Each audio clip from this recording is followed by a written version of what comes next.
Olá, pessoal. E aí, Lucas? Estão ouvindo bem?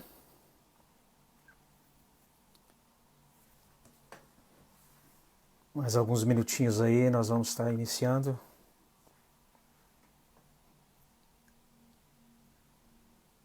Olá, Ana Deis, tudo bem? Diretamente, imagino, da França ou do Portugal. Maravilha. Vamos só esperar aí enquanto o Instagram convida o pessoal aí. Daqui a pouco estaremos aí batendo um papo muito interessante com o meu amigo Cote, Pastor Cote, da Jocum de Curitiba. E imagino que ele já deve estar entrando aí. Ok. Deixa eu verificar aqui.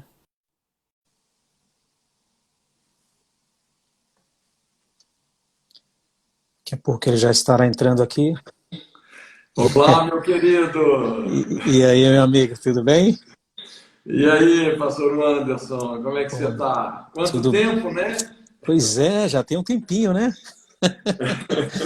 Interessante que acompanhando as lives aí, parece que a gente está tão próximo, apesar de ter muito tempo que a gente não se vê. É verdade. Acho que a última vez foi lá em Bruxelas, né? Eu acho que sim, porque na Polônia foi depois, exatamente, foi em Bruxelas. Foi lá Agora vocês estão morando em Londres, não é isso? Então, nós estamos em uma cidade que fica mais ou menos a 30 milhas de Londres. Não é bem dentro de Londres mesmo, Sim. mas é Ah, que bacana. bem próximo de Londres. Precisávamos de um pouco de tranquilidade, sair do movimento assim muito agitado com as crianças, não é? E a, ci- Sim. a cidade aqui fora de Londres para nós acabou sendo uma melhor opção. E como é que vocês estão aí? Bacana. Você, a Raquel, a família? Graças a Deus, rapaz. Tudo bem, tudo certo, né? Nesse tempo aí de confinamento, né? Tá sendo um tempo de recarregar as baterias. Tem É. sido muito tremendo, muito bom, graças a Deus. Interessante, muito bom, muito bom. Cote, antes de mais nada, eu quero agradecer você aí por essa exposição aí, em estar passando esse tempinho aqui. E vamos, com certeza, eu acho que falar de um assunto muito interessante. E eu estava pensando, não cheguei a fazer nenhuma live com ninguém ainda. Hoje, por acaso, você está sendo o primeiro e daqui a pouco tem uma outra também. Está É, que bacana. Tá começando a entrar no ritmo aí, algo bem interessante, né? Porque eu sou meio novo no Instagram, né? Sempre, Sim, sempre usei muito o Facebook para estar comunicando com pessoas fora daqui do nosso convívio e também tá compartilhando as informações das missões aqui, né? Mas o Instagram ele se tornou uma bomba aí, né? Principalmente nesse período aí de confinamento, né? E sim, eu vejo que é uma ferramenta muito interessante para estar falando sobre o avanço da igreja, né? E, sim. então, pensando em um tema, Cote, eu estive refletindo sobre algumas coisas há algum tempo. Aí eu pensei, quem poderia falar melhor sobre esse assunto? E aí veio você, porque eu acho que você é uma pessoa que tem um conhecimento muito interessante nessa área. E, então, assim, eu acho que seria muito bom a gente abordar esse assunto sobre as áreas que são áreas de influência que a igreja tem uma responsabilidade em alcançá-las, né? Sim. E então o pessoal que está chegando aí agora vão se conectando aí, tomando aí os seus assentos, estão É sentindo uma falta, mesa grande, né? A mesa só vai crescendo. só vai crescendo. O interessante é que vai só aumentando, né? O alcance das redes sociais é incrível, não é? E, Verdade. então, Cote, esse assunto sobre como eu tinha falado com você aí antes de começarmos aqui, eu gostaria que, se possível, né, se você pudesse acompanhar um pouco assim nesse meu raciocínio, são duas etapas, digamos assim, duas partes dessa live que eu acho que são assuntos muito interessantes. E a primeira parte seria entendermos um pouco sobre o tema da revelação progressiva de Deus. Não é? Por que que Sim, eu acho interessante isso? Porque há muitos temas que são diretamente ligados a essa parte de entendermos a revelação de Deus.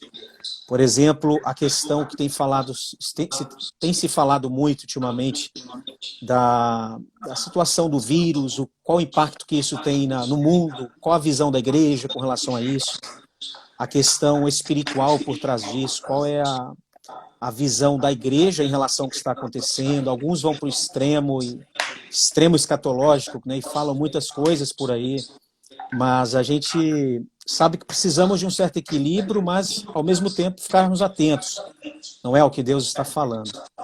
Mas a sim. gente percebe, eu até tem um texto em Gênesis, algumas partes na história bíblica são muito interessantes, mas em Gênesis 37, por exemplo, quando Deus permite que Jacó passe por aquele tempo bem difícil, em que ele recebe a notícia que José tinha sido morto, não é? Nós sabemos porque a história está escrita já que José não tinha sido morto, mas no momento que Jacó recebeu a notícia, essa era a informação que veio a ele, né? E Sim. depois passam-se alguns anos, acho que mais de 20 anos, e Jacó recebe depois a informação dos irmãos de José, que José estava vivo. E interessante que no capítulo 46 de Gênesis, a gente percebe que Deus fala com Jacó. E naquele momento, uma das coisas que Deus fala com Jacó é que José estava vivo. A Bíblia diz que as mãos de José fechariam os olhos de Jacó. Então, assim, por uma curiosidade minha, eu sempre me perguntei, por que Deus não deu essa visão para Jacó alguns anos antes, ou pelo menos um dia depois que ele recebeu essa notícia tão difícil? Deus esperou durante tantos anos, 20 anos, para falar algo com Jacó que ele poderia ter revelado antes, não é? Então a gente percebe que Deus, na sua soberania, ele permite um tempo onde há uma preparação no caráter, né? Essa é uma parte que eu gostaria que você abordasse um pouco. A gente vê isso também, Abraão, né? Deus fala que ele vai ser pai de grande nação, mas depois de 25 anos somente ele pode ter um filho. E vários outros, Davi, Moisés. São vários momentos que a gente percebe que Deus ele espera um tempo. Então a minha pergunta para você, Cote, e talvez assim, não a pergunta em si, mas eu gostaria de ouvir algo sobre isso de você, o por que Deus permite, ou se é uma permissão de Deus, ao mesmo tempo, se não é nossa falha de não ouvirmos Deus. Né? Por que Deus permite tanto tempo para revelar algo? Veja bem, né? Na verdade, assim, a principal maneira de Deus investir em cada um de nós é cavando alicerces, né? A gente aprender a crescer para baixo, né? Uma das coisas mais importantes do processo de Deus na vida de um líder é a história que esse líder está construindo, não é? Então, todos nós carregamos uma história. Veja bem que Deus deu uma visão lá para José no início, uma visão, tudo indicando que ele teria assim, uma grande liderança, né? Aquela visão que ele vê, os familiares se curvando diante dele, né? Mas aí veio esse processo de Deus, onde ele foi fazendo as escolhas, sempre se superando, não é? Desde que ele foi vendido pelos irmãos, depois ele foi injustiçado lá na casa de Potifar, lançado lá na masmorra, e José sempre se superando, né? Quer dizer, ele escreveu uma história e no momento certo Deus tirou ele daquele lugar, né? Estabelecendo ele literalmente como o administrador dos celeiros do mundo, né? Então, eu sempre digo, assim, unção sem caráter é algo muito perigoso. Eu costumo dizer que, do mesmo jeito que a unção pode ser assim, uma capacitação tremenda de Deus na vida de uma pessoa, a unção também mata. A unção pode destruir uma pessoa. Essa foi a história de Sansão. É um cara que foi destruído pela unção que ele recebeu de Deus. Né? Quando ele recebe ali aquela força e derruba o templo de Dagon, morrendo num ato heróico e, sei lá, psicótico de suicídio, não é? A história de um cara que foi destruído pela unção que ele recebeu por Deus. Então, é muito importante a gente pensar nesse contexto aí, a maneira como Deus está tratando com cada um de nós. Agora, nisso que você falou sobre a revelação ser progressiva, né? É algo assim interessante, porque não é só isso. A revelação de Deus, lógico, ela é progressiva, né? De repente, assim, a gente vai aprimorando a forma de entender como o mundo espiritual funciona e de nos relacionarmos com ele, mas o que a gente observa também na história humana é que a nossa capacidade não só de receber a verdade, mas de perder a verdade, né? Então, a gente vê como que a igreja foi despojada de muitas verdades, principalmente nisso que é conhecido aí como a famosa Idade das Trevas, do ano 500 ao ano 1500, depois de Jesus, esses 1000 anos de trevas, como que aos pouquinhos, né, a igreja foi sendo roubada da sua revelação. Então, um avivamento, às vezes eu defino a palavra mais certa não é nem avivamento, é reavivamento, porque é você redescobrir verdades perdidas, não é? O que Lutero fez? Ele redescobriu verdades elementares que ficaram perdidas ao longo dos séculos, não é? Isso. O que Calvino fez? A mesma coisa. Inclusive o nosso tema aí, que é um tema assim bem interessante sobre as áreas de influência da sociedade. Não é? O que aconteceu? Né? A gente pode até aqui fazer uma construçãozinha que eu acho que vai ser importante, Isso. Porque quando a gente fala sobre as áreas de influência da sociedade, isso hoje é algo assim muito inovador. Para a gente hoje, e eu vou te falar, 90% da igreja hoje não está sintonizado com essa frequência, não é? Então, Isso. como igreja, o que aconteceu? Quando a gente entra nesse processo de se afastar da revelação e de verdades que já tinham sido dadas para a igreja, com isso nós perdemos a cosmovisão. O que é a cosmovisão? É a epistemologia. São essas lentes que nós usamos para interpretar a realidade, né? Essas lentes que a revelação bíblica nos concede. E quando nós perdemos a cosmovisão, nós também perdemos a missão. Por exemplo, hoje a gente tem muito essa coisa, o evangelho da salvação versus o evangelho do reino, não é? Então, para muitas pessoas, o que as pessoas aprendem? Né? Que o evangelho é isso, é você aceitar Jesus e ir para o céu. Não é? Isso mesmo. That's it, né? Não mais do que isso. Então, veio essa visão dicotomista, né, do sagrado e secular. Isso se enraizou muito na cultura evangélica, principalmente, essa dicotomia que veio do gnosticismo. E é importante entender que Deus ele não fez dois mundos. Então, não existe um mundo da fé e um outro mundo da ciência. Um mundo do sagrado e um outro mundo do secular. Céu e terra, matéria e espírito. Uhum. Deus fez todas as coisas. E a diferença que a Bíblia realmente faz é entre santo e profano, o moral e o imoral, o pecado e a santidade. Aliás, poucas pessoas elas entendem o conceito do pecado, né? Isso. Porque para muita gente, assim, o pecado virou uma lista legalista de não podes. O crente não bebe, não fuma, não vai à discoteca, né? O crente não vai naquele ambiente, porque aquele ambiente ali, né, é um ambiente muito ruim, frequentado por más pessoas. Mas se você for ver, Jesus ele frequentou os lugares mais tenebrosos da sociedade. A luz brilha, de fato, é nas trevas. Então, o conceito de pecado, ele não se fundamenta nessa lista legalista de não podes, mas ele vem, na verdade, de uma questão, né, uma questão fundamental. Quem governa quem? Você governa os seus desejos, os seus instintos, os seus sentimentos, ou eles te desgovernam?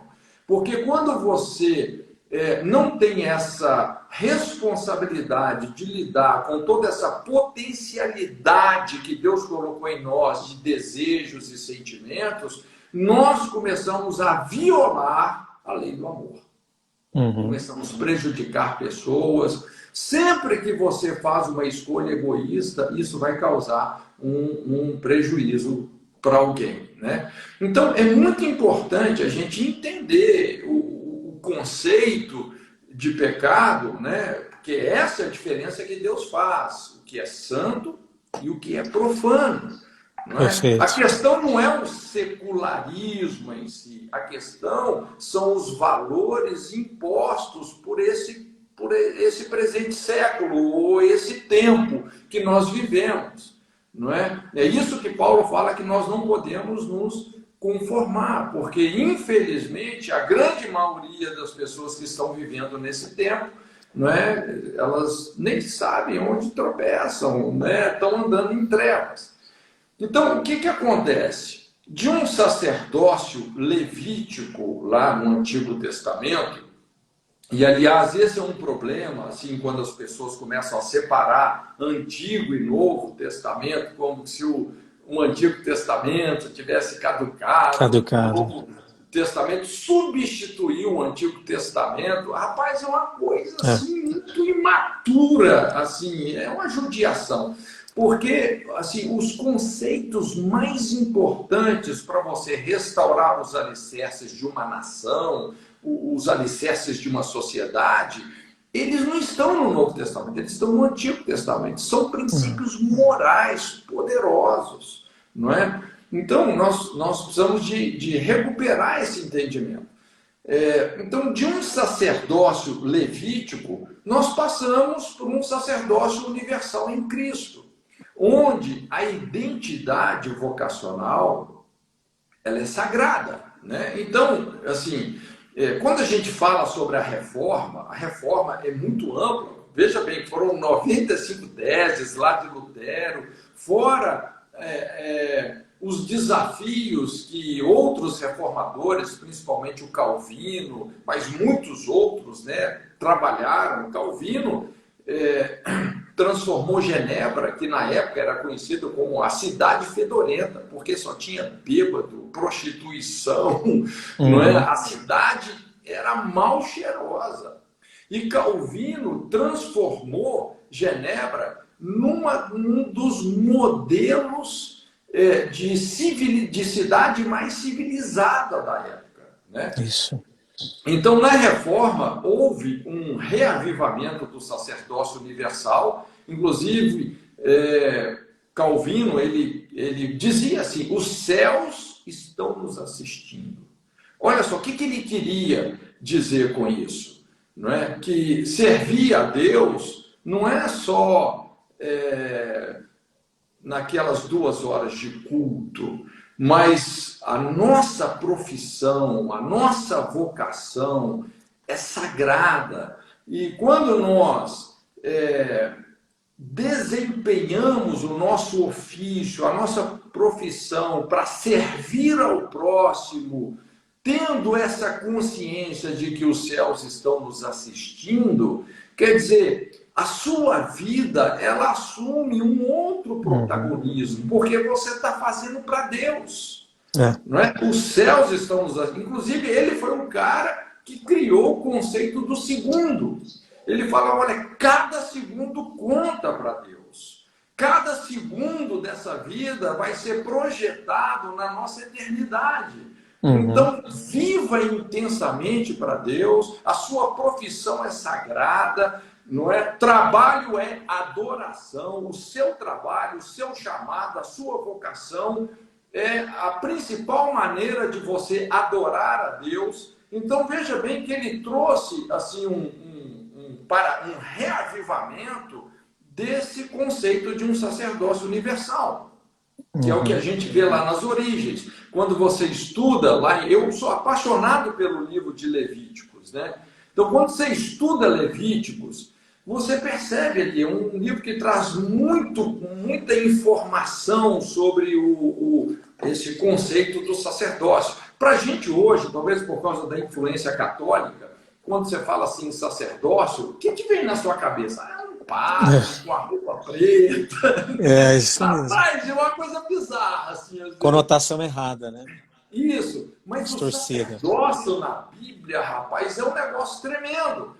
E é porque a palavra, o sacerdócio, tem muito a ver com o nosso serviço. É aquele serviço sagrado, né, que nós prestamos à sociedade. Você pode observar que no Antigo Testamento o sacerdócio ele incorpora as principais profissões que fazem uma sociedade funcionar. Então, o sacerdote ele funcionava como juiz, não é? Ele funcionava como pastor, ele funcionava como cozinheiro, ele funcionava como cantor, ele funcionava como investigador de polícia. Então, aconteceu um crime, quem que ia investigar? O sacerdote. Aconteceu uma denúncia de adultério, quem que ia tratar dessa questão familiar? O sacerdote. Né? Uma pessoa adoeceu, está com uma infecção ou com um problema dermatológico, quem que ia examinar? O sacerdote.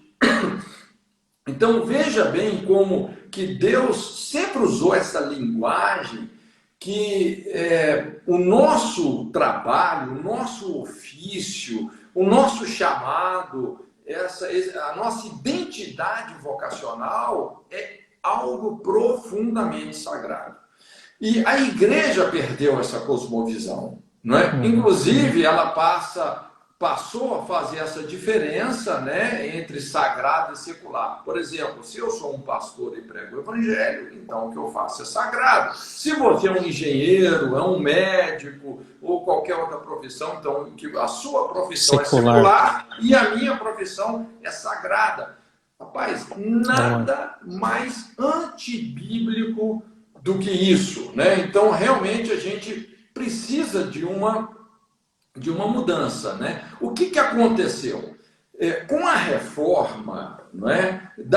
Uma das coisas mais chaves da reforma foi a sistematização do ensino. Porque para você reformar os alicerces de uma sociedade, você mudar os valores de uma sociedade, porque você não consegue mudar uma pessoa sem mudar os valores daquela pessoa. Então, qual que é a chave para isso? É um mandato cultural, que Jesus disse, é fazer discípulos. Fazer discípulos ensinando as nações a guardar os mandamentos. Veja bem, não é só ensinar os mandamentos, é ensinar a guardar. Ensinar a guardar os mandamentos é ensinar a obediência. Para você ensinar a obediência, você tem que ser coerente. Você tem que viver o que você prega. Você tem que servir de exemplo. Como Jesus dizia, né? Eu me santifico a mim mesmo para que vocês sejam santificados na verdade. Jesus não tinha um sermão sobre santidade, ele era o sermão. Então, ele era o exemplo. Então, com essa sistematização do ensino, todo mundo na escola sendo educado dentro dessa perspectiva dos fundamentos da cultura judaico-cristã, quer dizer, isso foi dando, assim, fazendo com que a sociedade crescesse tanto, e a partir daí começaram a ver o quê? As universidades. E quem foram os principais fundadores das primeiras universidades? Os cristãos. Os cristãos. Os reformadores. Os que pensavam na sociedade como um todo. Então, no início, é interessante, Anderson, que você sabe que toda a faculdade, não importa qual que era ali a especialidade, né? Se era engenharia, advocacia, medicina, o primeiro ano da faculdade era uma base teológica. Porque esses reformadores, eles supunham que o exercício de qualquer profissão está debaixo da soberania de Deus, né? Você vai tirar os princípios para isso de uma revelação bíblica. Então você precisa de uma base teológica para você ser um bom profissional. Uhum. Se você não tiver realmente uma base teológica, uma compreensão da verdade, da perspectiva da revelação divina, você não seria um bom profissional. Não é? Só que com o passar do tempo, né, essas coisas vão se desgastando. Então, aí muita gente começa a questionar, lógico, as pessoas que não tinham uma experiência com Deus. Não, eu quero ser um engenheiro, eu quero ser um advogado, eu não quero ser pastor, eu não quero ser teólogo. Vamos tirar esse primeiro ano aí, vamos tirar essa base da teologia. E dessa forma, as universidades, elas foram se secularizando, não é? Elas foram se secularizando. Inclusive, devido a muito... Eu estou resumindo aqui a história de uma forma assim... Como é que fala assim? Então, tá perfeito, Scott. Perfeito, isso aí. Mas tem muitas outras influências que foram agitando todo esse mar aí, não é? Scott, só uma pergunta. Só um pequeno parênteses aqui. Isso eu imagino que você está fazendo menção do tempo da Idade Média, onde havia aquela grande diferença entre a nobreza e o restante da população, e a partir desse momento aí foi onde surgiu até a questão os diferentes conceitos aí do iluminismo, do positivismo, e a partir daí começou a ter a influência onde começou a separar a direita e a esquerda, né? Todos esses conceitos. Sim. Agora, uma questão, e isso, claro, que a grande influência desse tempo aí era a Igreja Católica, não era? Também, exatamente, porque, veja bem, a Europa, principalmente nessa época, a Igreja Católica se perdeu muito, né? Ela foi essa igreja que foi sendo, por 1000 anos, roubada desses fundamentos bíblicos. Você vê, na época de Lutero, nem o princípio mais fundamental da fé, né? Como diz Romanos e Abacuque, o justo viverá pela fé. Nem mais a salvação, esse conceito de ser salvo pela fé, eles tinham mais. Eles estavam sendo salvos o quê? Pagando indulgências. Com a reforma protestante, veja bem, qual foi a ideia? Foi popularizar o conhecimento da verdade bíblica. Então, a verdade bíblica deixou de ser elitizada para um determinado clero e passou a ser popularizada. Tanto é, né, que a imprensa revolucionou isso na Alemanha e depois nos países que abraçaram toda essa reforma. Mas, olha só, inclusive eu acho que vale a pena a gente falar aqui de um homem muito importante, que foi o cara que reprojetou essa cosmovisão bíblica, esse mandato cultural deixado por Jesus na grande comissão. Não sei se você já ouviu falar nele, mas o Abraham Kuyper, que foi esse reformador holandês, mais ou menos aí a época que ele mais foi efetivo, em torno aí 1875, né? E então, ele estudou os escritos lá do João Calvino, ele começou a rever tudo que esses reformadores pregavam, e ele aprendeu que Deus não era para ser meramente encaixotado na categoria religiosa e aberto somente aos domingos. Deus era para ser o Senhor sobre todas as áreas da vida. Todas as esferas da vida humana pertencem a Deus e todas as sociedades necessitam dos ensinamentos de Jesus para limitar essas concupiscências humanas e produzir amor e integridade. Então, ele redescobriu isso, não é? Que a sociedade ela está fundamentada em vários segmentos, em várias áreas. Ele começou a perceber isso através dos ensinos lá do Calvino, Ele concordou com o Calvino no sentido que a igreja, enquanto instituição, não deve ditar as regras diretamente sobre outras esferas, porque todas as vezes que você vê uma determinada esfera de influência saindo dos seus limites e invadindo uma outra esfera, isso sempre deu problemas muito sérios, não é? Gente, eu vou até tentar explicar isso melhor daqui a pouquinho, né? Mas ele pensava que nós não devíamos assim estabelecer um governo teocrático, uma teocracia. Né? Deus respeita o nosso livre-arbítrio, ele também respeita a divisão de poderes, e a fé não pode ser forçada. Você não pode ter assim um governo político e teocrático, esse totalitarismo. Não é? Inclusive, aqui que vem esse conceito, né, de um governo laico e tal. Inclusive, partiu exatamente dessas mentes cristãs brilhantes. Então, nem o Estado deve dominar, tal como o socialismo propunha, porque essa é a proposta do socialismo, o Estado como Deus. O Estado é Deus andando na face da terra, como Engels falava. O Estado, inclusive, sendo substituído pela família. Gente, como que um Estado vai assumir o lugar do seu pai e da sua mãe? Não tem sentido. O Estado é afetivo, o Estado tem essa preocupação com o indivíduo que um pai, que uma mãe tem. É uma coisa ridícula. Você querer substituir pai e mãe por um governo frio. Não é? É uma coisa ridícula. Então, ele começou a perceber e amadurecer essa compreensão, não é?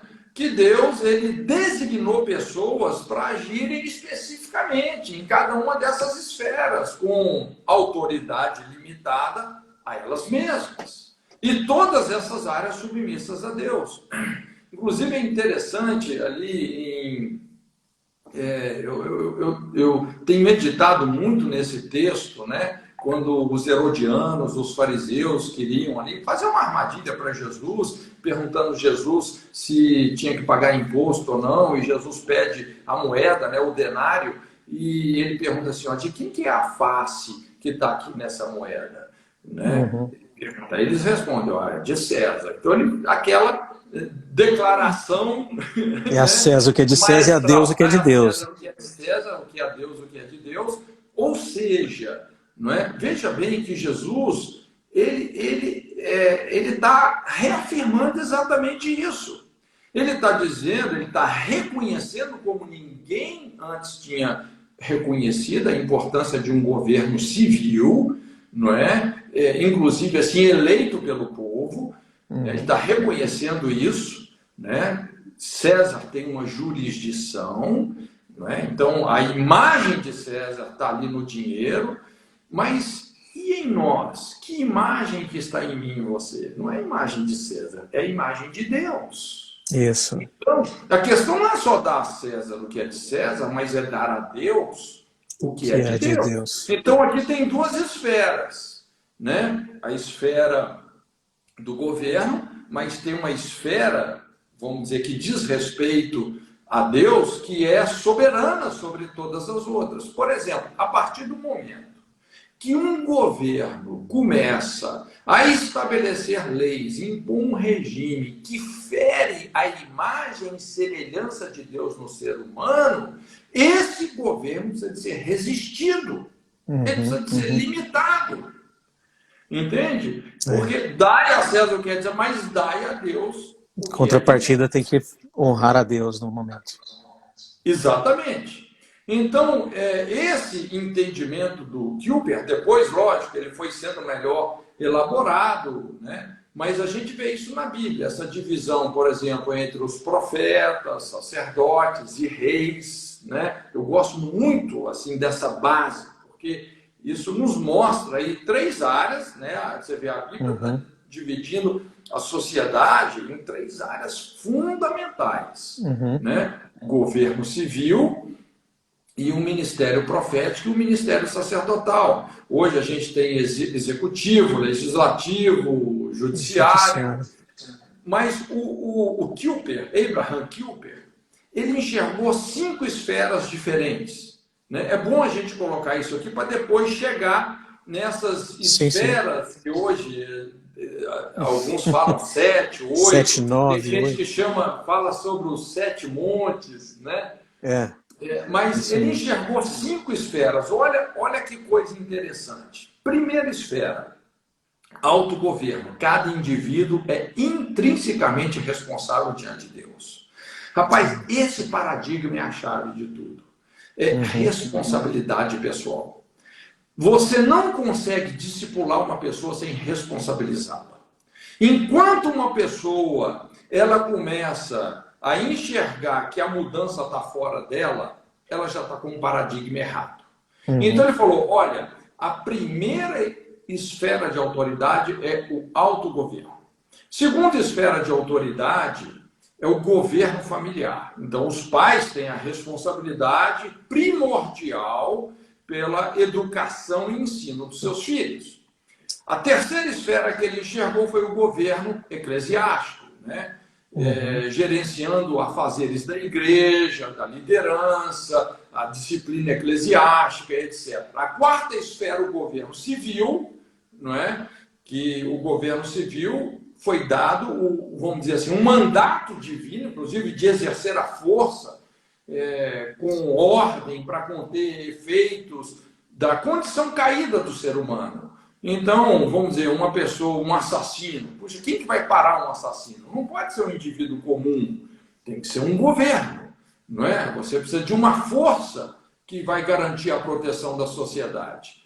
E a quinta esfera, o governo social, que eram as associações voluntárias, clubes, agremiações, empresas, indústrias, né? As organizações em si.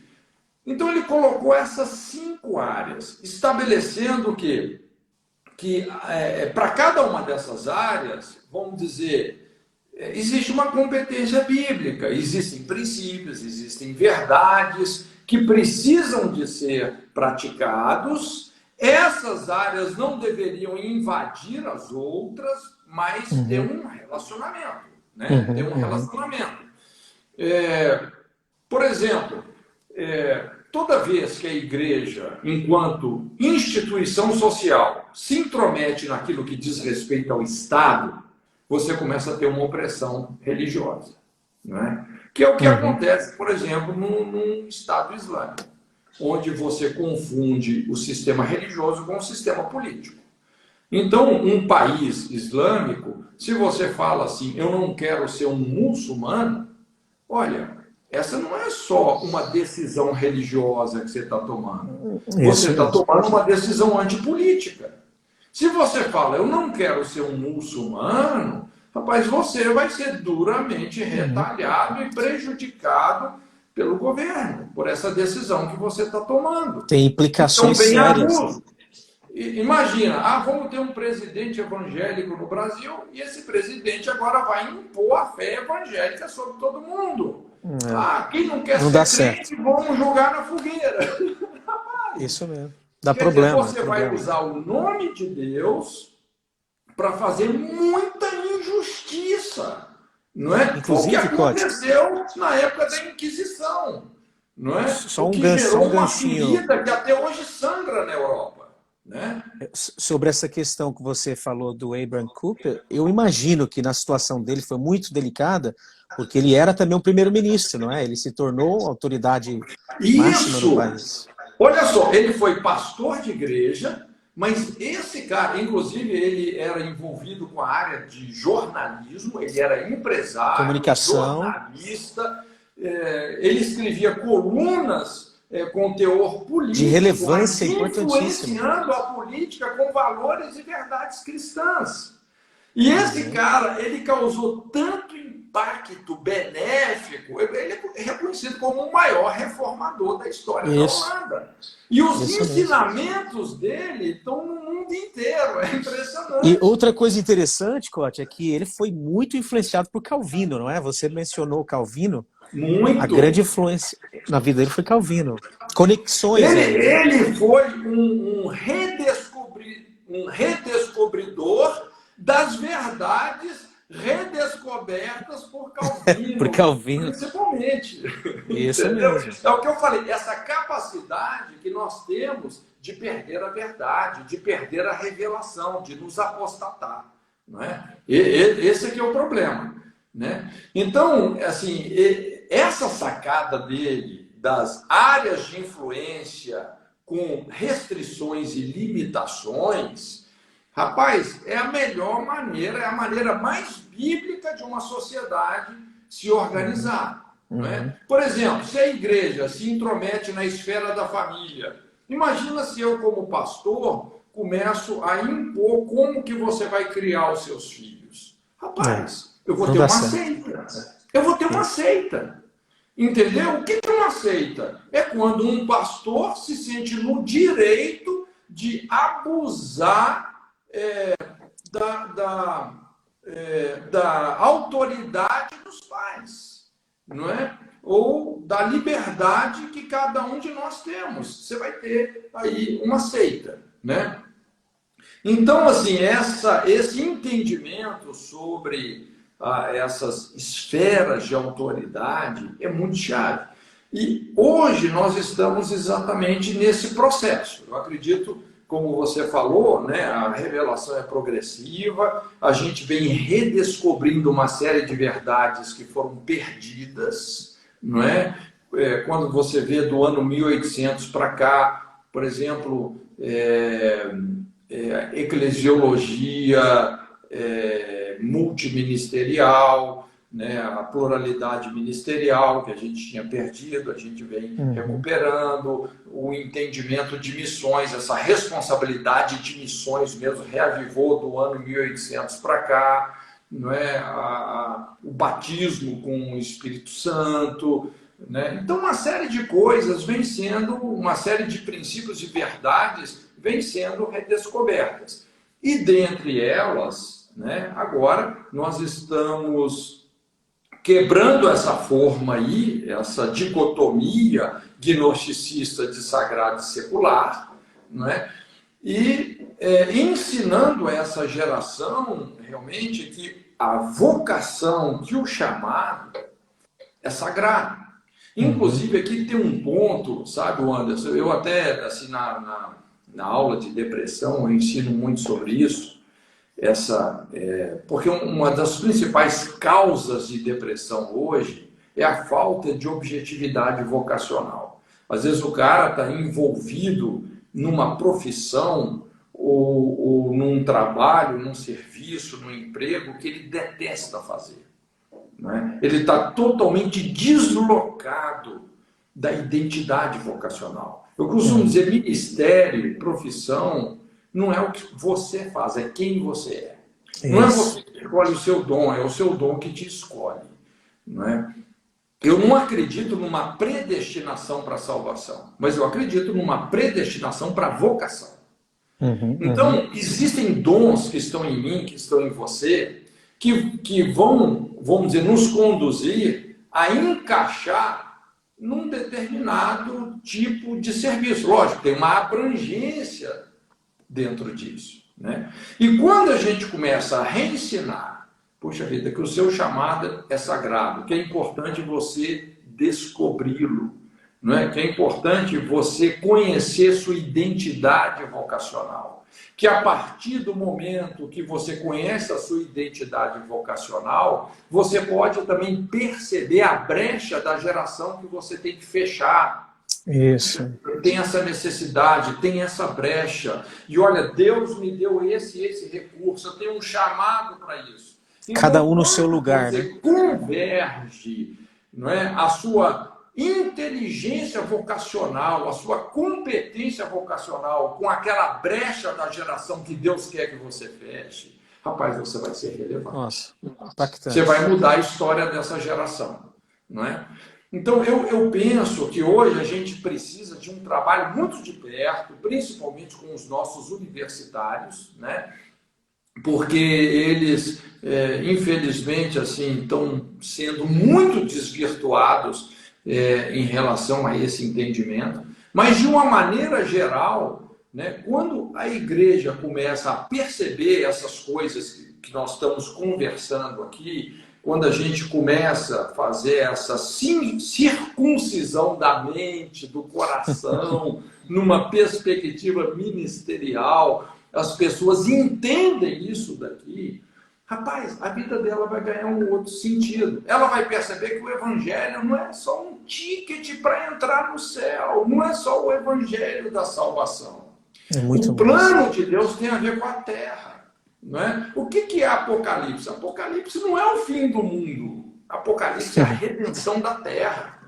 Tudo aquilo que foi perdido em Gênesis é restaurado em Apocalipse. O que nos não foi levar à origem, né? pelo sangue vai ser purificado pelo fogo. Mas essa terra não vai ficar para o anticristo. O anticristo tem um governozinho mínimo. É o contrário. Vai ser lançado no lago de fogo e enxofre. Então, o plano de Deus para a terra, para essa terra. Inclusive, hoje tem existe todo um conceito assim apocalíptico, né, escatológico, que a gente chama a escatologia triunfante. Não é? Que não é essa coisa assim que o mundo vai ser destruído. Inclusive, se você estuda assim mais de perto, o mundo, Anderson, ele não está piorando. O mundo está melhorando. Sabe o que está acontecendo? É isso, é a visão de Daniel. Aquela rocha que foi lançada sem auxílio de mãos no pé da estátua, está enchendo toda a terra. O evangelho nunca teve tanta gente crendo no evangelho como hoje. Né? O evangelho está explodindo na China, está explodindo na Ásia, aqui na América Latina, na América... Olha, é impressionante o que está acontecendo. Né? Verdade. Code, só você mencionou uma parte aí muito interessante. Claro que esse assunto é muito interessante e bem mais complexo do que pode se resolver em alguns minutos, né? Mas você mencionou a parte aí sobre a questão quando a igreja ela entende o seu papel e as pessoas entendendo a questão do sacerdócio de todos os santos começam então a se envolver na sua área de influência, aí a sociedade começa a ser impactada de uma forma muito mais ampla. Agora, a questão, por exemplo, nós vivemos um pouco um dilema, porque vamos pegar o exemplo, por exemplo, aí do Brasil.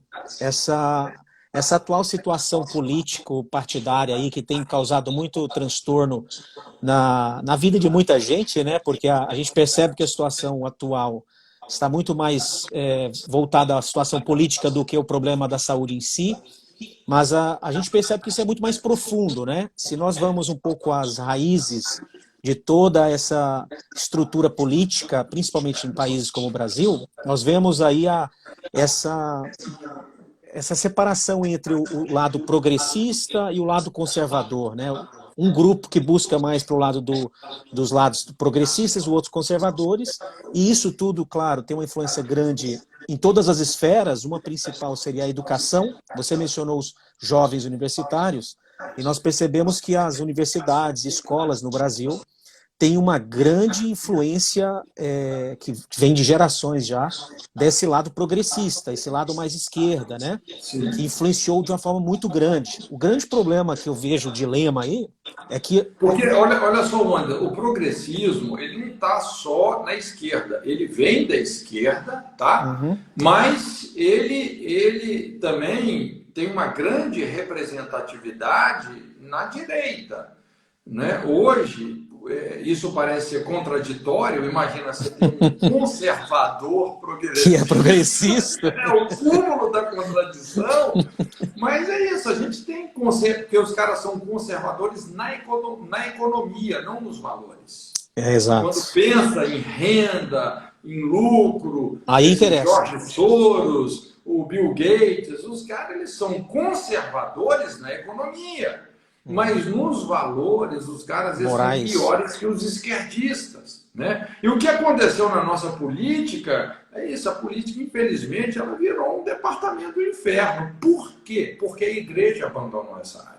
Não Isso. teve um Abraham Kuyper que pudesse Isso. cumprir um papel. Não teve um Daniel, não teve um José, não José. é? Não teve um Ezequiel que foi confrontar os pecados do rei. Uhum. Entende? Não teve um Natan que foi confrontar o pecado do rei.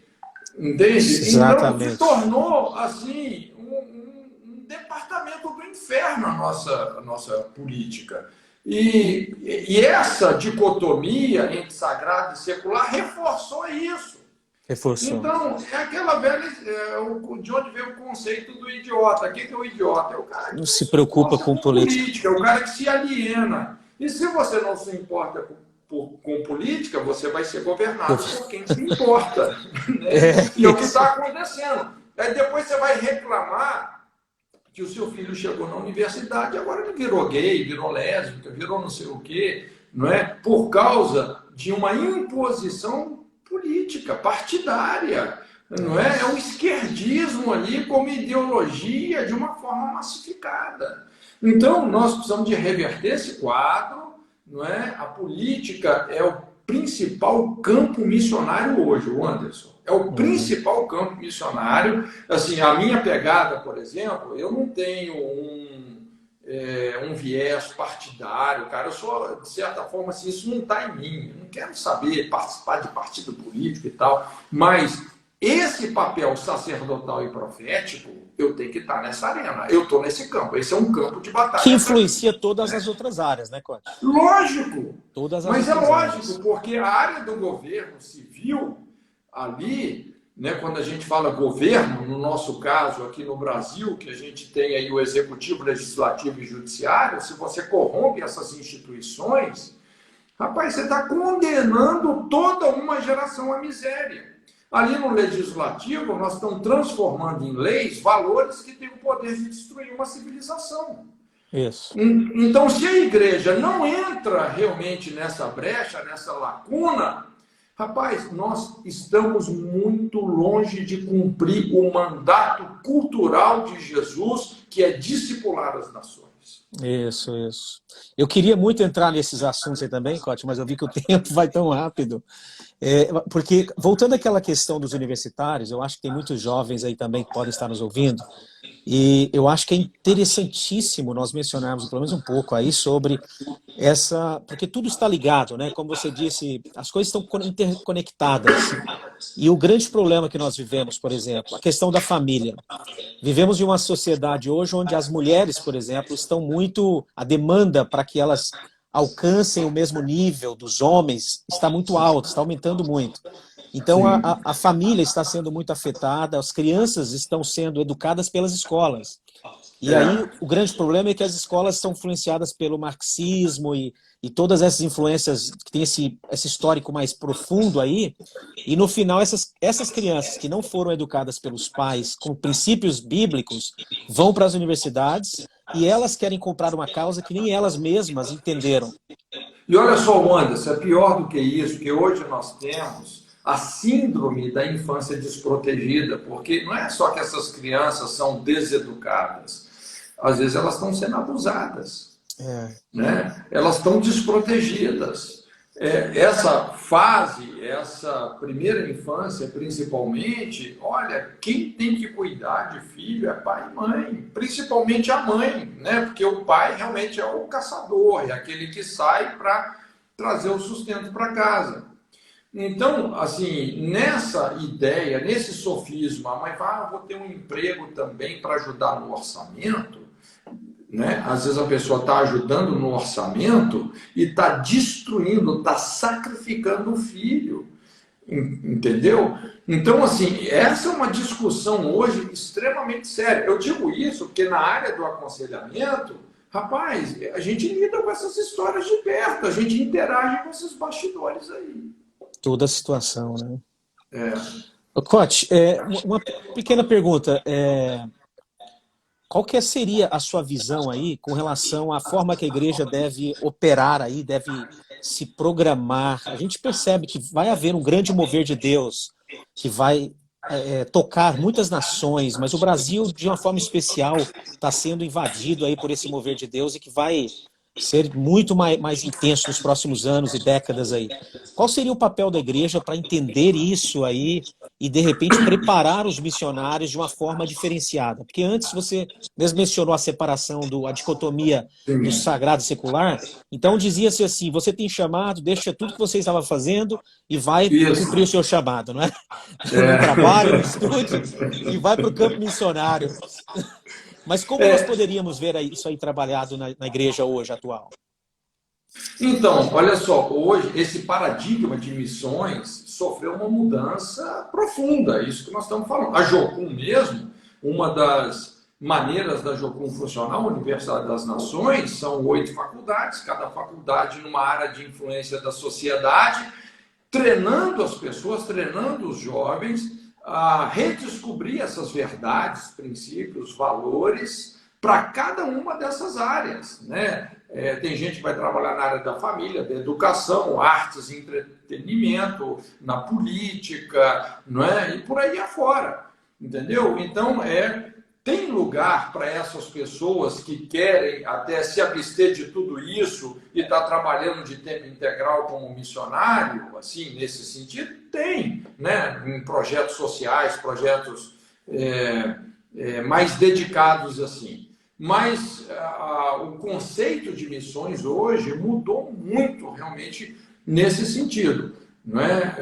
Esse paradigma das áreas de influência da sociedade. Inclusive hoje não é mais aquilo, né? Assim, um país alcançando o outro.